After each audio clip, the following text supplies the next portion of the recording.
All right, welcome back to Pondland Hockey Eagles post-game show with the gang. I'm Mike Missinelli, Seth Joyner, Mark Farzetta, and joining us on the show right now, Kayla Santiago. And I got to think, Kayla, before this game, there most likely a lot of smiles on folks in the Delaware Valley because they got their beautiful jewelry from Mark's, correct? Yeah, absolutely. All the New Year's Eve and New Year's Day gifts, they were able to get that. They were completely sold out in so many different areas. But if you want an after New Year's Eve gift, you can still go there today. Mark's Jewelers, they have some fantastic stuff. They've got the bling, everything that you need. It shines much brighter than the Philadelphia Eagles. So if you want to feel good about yourself and you didn't after that Eagles loss and you still want to get there, make sure you go to Mark's Jewelers today. We're going to head to our Diamond Debate.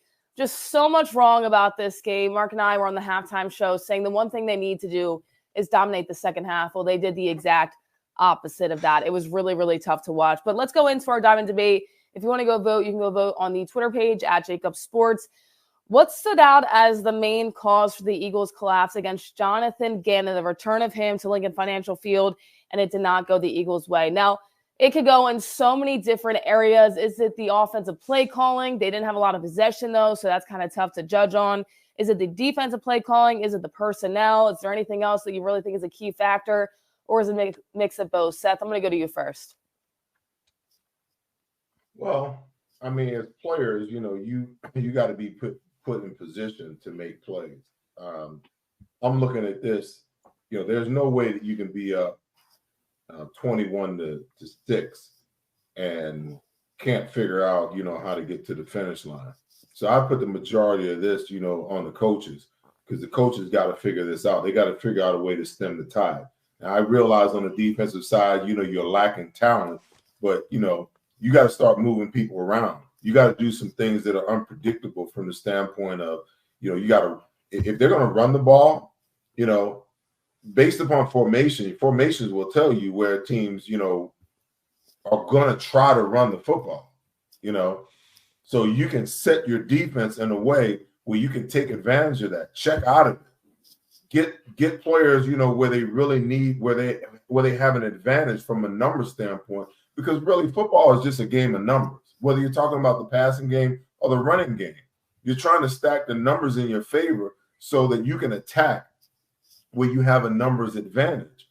Well, defensively, offensively, it's the same situation. You know, if they've got numbers set in a particular way, then you got to set your defense in a way that gives you an advantage so you can take advantage of that. And the Eagles just didn't do that. You know, Matt Patricia looked like he was just drawing it up in the sand. Some of the situations that he put out there, some of the situations he put the players in, it just made no sense to me at all. And listen, the players have to execute.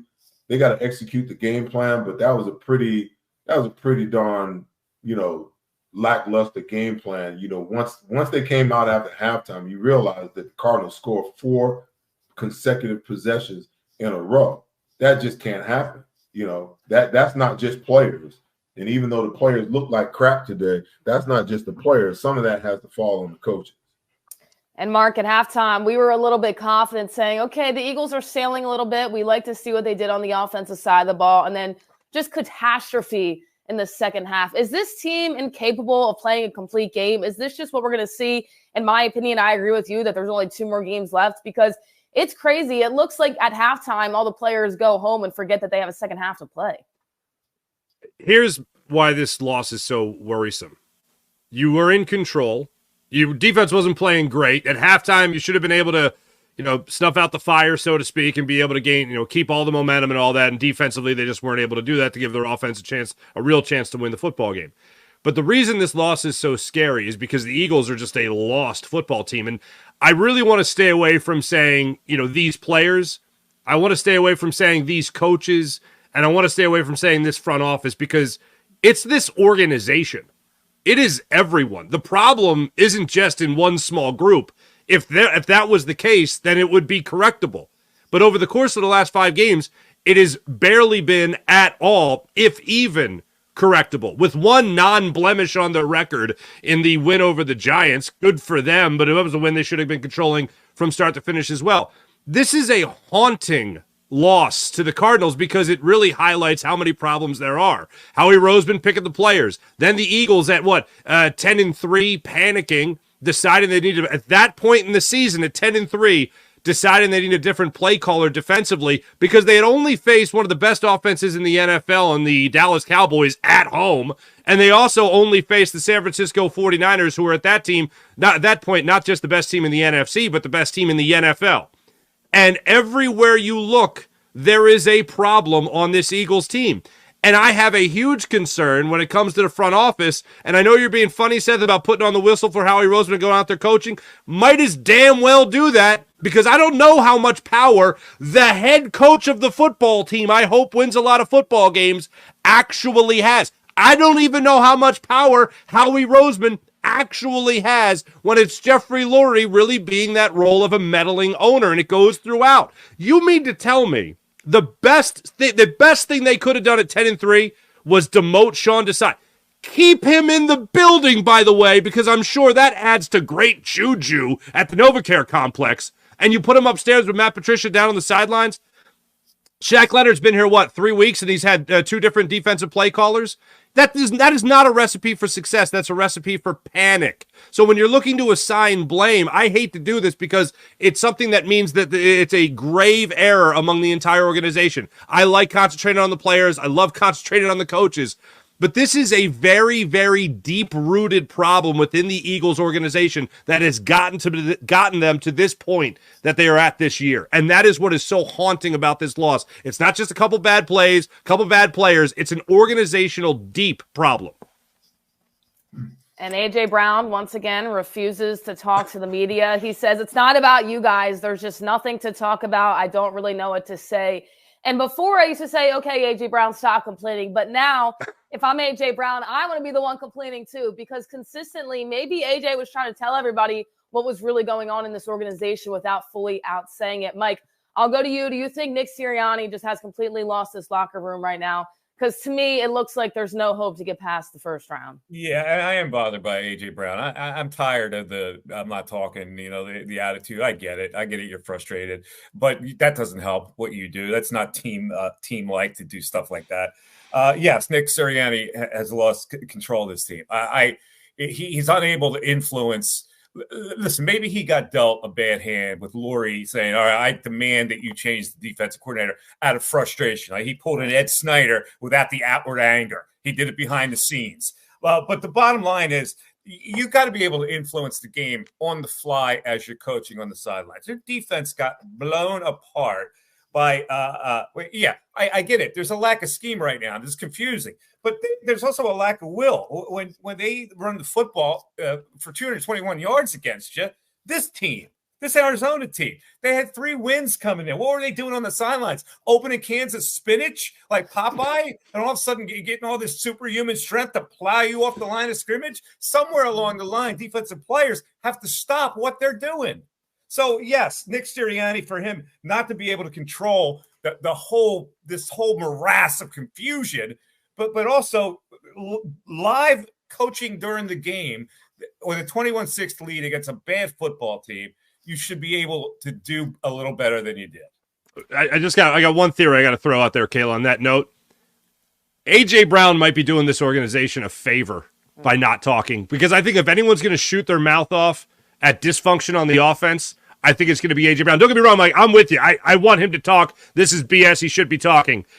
But if you're A.J. Brown, I have a very difficult time thinking that you have anything nice to say about anything going on within the walls of the NovaCare complex right now at 1-4 in their last 5 games. Listen, I've been on both ends of the spectrum. You two at the bottom are probably too young to remember, but I know Mike Missinelli remembers, the rants that I used to go on after games with Rich Kotak and whatnot. Listen, it doesn't help. And I give A.J. Brown a lot of credit for being able to, to hold his tongue. In my youth, I couldn't hold my tongue. My emotions, I wore them way out here on my sleeves, and I just let it go. But it doesn't help, because you want to know something? At the end of the day, no matter how much as a player, when you're a good player, you can see the signs, okay? A.J. Brown can see the signs that this team has the capabilities of winning the Super Bowl, okay? But he's been in the league long enough to know that these years of going to the Super Bowl, they don't keep coming around. You know, at some point in time, this Eagles football team is going to get to a point where defensively they're going to have to rebuild it all, okay? Then you're going to have to take a step back because no matter how much offensive-centric they try to make today's game, the truth of the matter is your defense still has to be good enough to get some stops, okay? And if you don't, and you're just beating everybody with offense every single week, it only lasts so long before you get to a point where you find that one defense, that one defensive coordinator, that one team that's supremely built to be able to stop you, okay? And it's going to happen. It happened in the Super Bowl with the Eagles last year, okay? It happened with them this year, you know, in the San Francisco game, because I will continue to say that is the game that fractured. You know, the team wasn't right, but that was the game that just really broke them, you know, beyond repair. You know, it stole their confidence. It made them doubt who they were. It even made the coaches doubt whether they understood, you know, who they were and what they were trying to do. You know, it really confused the entire organization. And now you're at a situation where, you know, yeah, A.J. Brown could say some things, but it's not going to help because if guys aren't committed to doing, and you heard Jalen Hurts talk about, commitment, okay? Then he tried to walk it back because everybody wanted to know what it meant, okay? There's some guys in that locker room that ain't paying the damn price. I promise you that. That's why he's saying it, because you know what he does? He pays the price. He's there, the first guy in, the last guy out, okay? And he sees guys, because I've been in locker rooms like that before, where when practice is over, those guys are out of the locker room and their damn playbook is sitting in their freaking locker. And guess what? Those are the same guys that make critical mistakes in the game on Sunday because they're not committed. They're not putting in the time and the effort, okay? So in order to not, like, become a cancer or become the guy that, you know, the guy that nobody wants A.J. Brown to be, the best thing for him to do is shut his mouth and keep it moving. I can say it. Yeah, but he's making an issue of not talking. That becomes an issue anyway. So whether he talks or he doesn't talk, people are saying, oh, AJ's disgruntled, he's not talking. That still gets through the locker room. That's why I'm tired of the diva act. If you talk, say something innocuous and get out. Mike, listen, at the other end of the spectrum, we had Terrell Owens. And everyone talked about wait a minute. Because everybody talked about what a cancer he was, right? Right? Okay. So the best thing that by not talking, you're a cancer, Seth.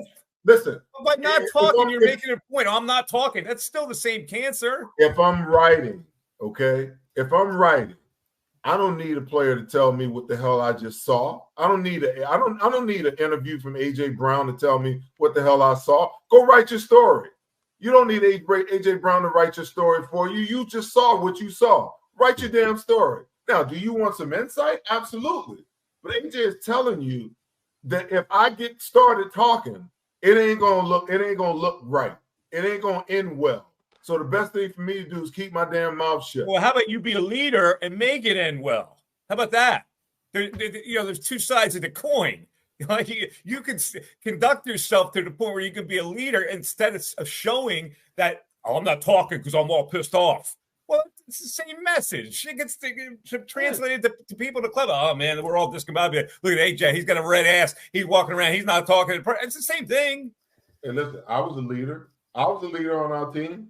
Didn't stop me from saying what I had to say, and didn't benefit anybody.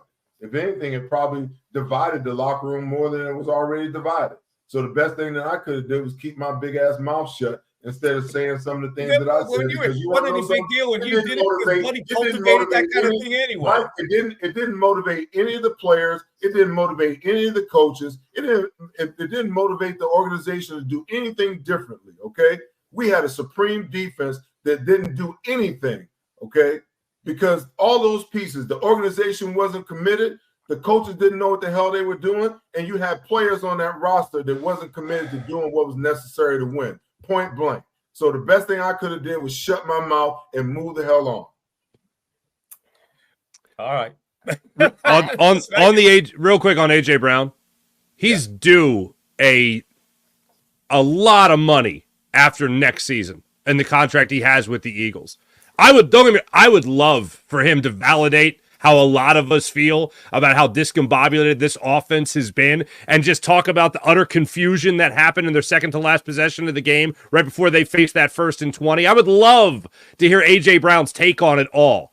But I think he knows he's got a sweet gig right now playing with Jalen Hurts, about to make $45 million, I think, on a base salary after next year, where the Eagles do have an out after 2014 on his deal. I think all that's playing a part of it. I think if he did talk, he would validate how most Eagles fans feel about this team and how most Eagles fans feel about this offense at the same time. Hello, And welcome to the Diamond Debate with Liam and Hillary. in the heart of Montgomeryville, Pennsylvania. What you got for us today on your right hand, Hill? Today we've got a right-hand ring, Liam. What is that? It's a ring that you would wear on your right hand. That's it? That's all there is to it. Okay. It's meant to balance your left hand situation, or if you're not engaged or married, it says, I'm not engaged or married, but I still have this over here that's sparkly. There's a lot of other ways you can say that. No, not if you're trying to wear jewelry. Which Okay. one's your favorite? I love this Art Deco moment. I mean, with these beautiful baguettes and round diamonds. I mean, who wouldn't say no to one of these? Baguettes are hot right now. People also love an eternity band. It's beautiful. Great for the other hand. That's right. So come on down here, for love grows here at Mark's Jewelers. Every day of the week except Sundays and Mondays. That's because we are closed.